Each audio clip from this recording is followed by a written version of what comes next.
Assalamualaikum warahmatullahi wabarakatuh. Selamat pagi. Sebelumnya saya ucapkan terima kasih kepada dosen pengampu mata kuliah Kepemimpinan dan Microleading, Ibu Firda Hidayati, yang telah memberikan kesempatan kepada saya untuk mempresentasikan hasil PPT yang telah dibuat. Perkenalkan, saya Syahda Konita Zalwi dari Program Studi Administrasi Pendidikan Angkatan 2023. Kali ini saya akan menjelaskan hasil dari makalah mengenai kepemimpinan situasional dan leader member exchange. Baik, langsung saja. Adapun topik yang akan dibahas, yang pertama yaitu ada teori kepemimpinan situasional, lalu ada gaya kepemimpinan, selanjutnya ada karakteristik dari kepemimpinan situasional, lalu lanjut ada studi kasus dari kepemimpinan situasional. Selanjutnya kita memasuki teori leader member exchange. Lalu juga ada konsep utama dari teori tersebut. Juga tidak lupa dengan contoh studi kasus leader member exchange.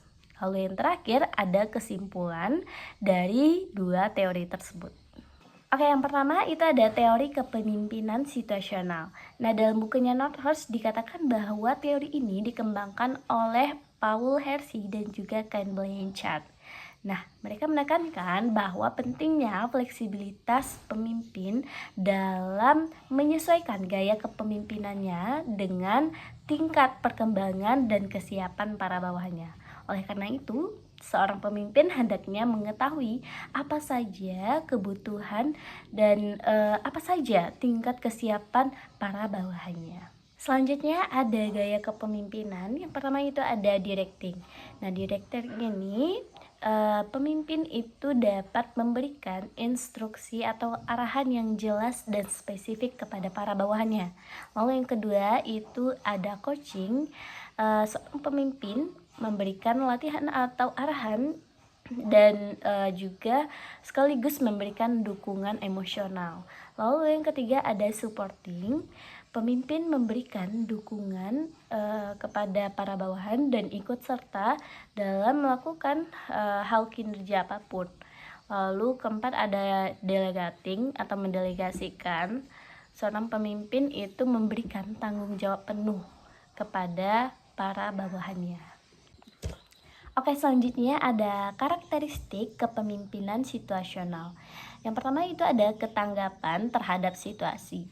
Nah, apabila terjadi hambatan atau permasalahan, maka seorang pemimpin harus tanggap dalam menyelesaikan permasalahan tersebut. Lalu yang kedua ada fleksibilitas, di mana seorang pemimpin itu harus bisa menyesuaikan gaya kepemimpinannya secara cepat. Lalu yang ketiga ada kesadaran dan kesiapan para pengikut. Lalu keempat, ada kemampuan mengarahkan dan mendukung. Pemimpin dapat dikatakan berhasil apabila ia berhasil mengarahkan dan juga mendukung para bawahannya. Lalu yang terakhir, ada kemampuan berkomunikasi yang efektif. Dalam kepemimpinan situasional terdapat dua dimensi utama. Yang pertama yaitu ada perilaku tugas, kedua ada perilaku hubungan. Nah, perilaku tugas ini berkaitan seperti apa yang instruksi apa yang harus diberikan, lalu bagaimana serta kapan tugas tersebut dijalankan. Lalu kedua ada perilaku hubungan, di mana pemimpin itu memberikan dukungan dan juga membangun hubungan yang baik dengan para bawahannya. Oke, selanjutnya ada contoh studi kasus penerapan kepemimpinan situasional. Nah, di sini saya mengambil seorang tokoh yang terkenal yaitu Elon Musk. Beliau merupakan pebisnis dan juga investor yang terkenal. Nah, beliau merupakan CEO dari perusahaan Tesla. Beliau dapat dikatakan berhasil menerapkan kepemimpinan situasional karena beliau mampu menyesuaikan gaya kepemimpinannya itu sesuai dengan perkembangan tim dan juga kebutuhan para bawahannya. Oke, selanjutnya kita masuk ke teori kedua yaitu teori leader member exchange. Nah, teori ini menggambarkan atau menjelaskan hubungan yang berkembang antara pemimpin dan juga bawahan dalam konteks dinamik atau dua arah. Dalam leader member exchange terdapat dua konsep utama. Yang pertama ada in group dan juga yang kedua ada out group. Nah, anggota in group biasanya memiliki hubungan yang lebih dekat dengan pemimpinnya. Hal ini dikarenakan anggota in group memiliki kemampuan atau kualitas yang lebih baik atau yang lebih tinggi. Sedangkan untuk yang out group, anggotanya itu memiliki hubungan yang formal, hanya sebatas formal dengan pimpinannya. Hanya diberikan tugas rutinan. Baik, selanjutnya ada contoh studi kasus dari teori leader member exchange. Kali ini saya mengambil seorang tokoh yaitu Satya Nadella. Beliau merupakan CEO dari perusahaan Microsoft. Nah, beliau dinilai berhasil menerapkan teori leader member exchange karena beliau berhasil menciptakan lingkungan kerja yang kolaboratif dan juga inovatif. Nah, dalam menerapkan hal tersebut, ada pun cara-cara yang beliau lakukan. Yang pertama itu beliau mengidentifikasi para anggota timnya untuk mengetahui bagaimana kemampuan yang dimiliki.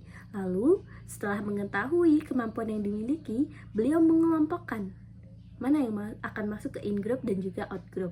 Setelah mengelompokkan hal tersebut, beliau menjaga keseimbangan agar menciptakan keharmonisan dalam bekerja.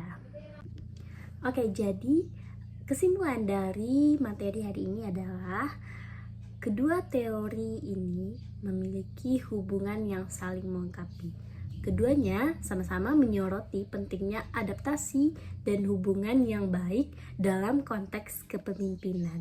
Pemimpin yang memahami dan menerapkan prinsip-prinsip dari kedua teori ini akan dapat lebih efektif dalam mengelola serta memotivasi tim mereka.